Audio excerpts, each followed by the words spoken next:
Hey, good evening, everyone. Not in our city. That is how many people in Edgewood feel about Airbnbs. Yeah, the city actually might ban them. The city administrator, in fact, is getting a number of complaints about guests and about one house in particular. Paula Suro has more on their experiences and this new ordinance. Paula.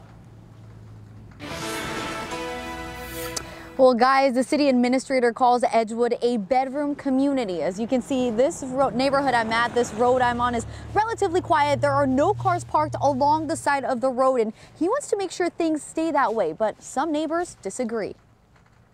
I think it's good for the community. I would prefer that they wouldn't. Mixed feelings about Airbnbs in Edgewood. You know, any kind of business that you could think of would be right next door to you, and then there'd be all traffic and people that you don't know and watching your house. And it's kind of a safety issue. Among neighbors like Joyce Farrow, who's lived in her Edgewood home for 45 years, and Jeannie Holsing, who's lived here for 3. Bringing outsiders in brings in different perspectives about the fun you can have here and the things going on in the town, and I think it's wonderful. I think it's a great idea. At the end of the day, it's City Administrator Brian Diener who hears from the community about controversial Airbnbs. We get more and more calls wanting to know if it's allowed, and then we get more and more calls wanting to know, is it allowed because they live there and they see the activity going on and they want to stop it. He explains some complaints include more traffic, more garbage out on the streets, and people coming and going at different hours of the day. He says one of the current complaints is from neighbors near a home that sleeps 16 people. Residential houses in Edgewood, even though some of them are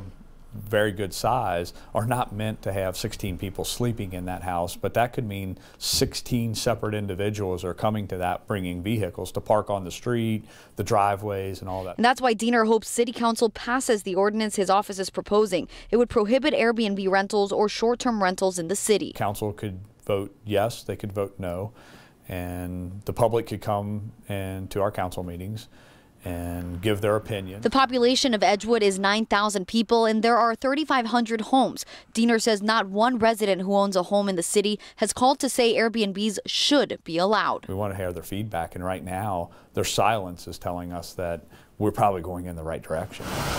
But he also knows differing opinions exist. You know, Edgewood is great. Kentucky itself is great, and, come on in.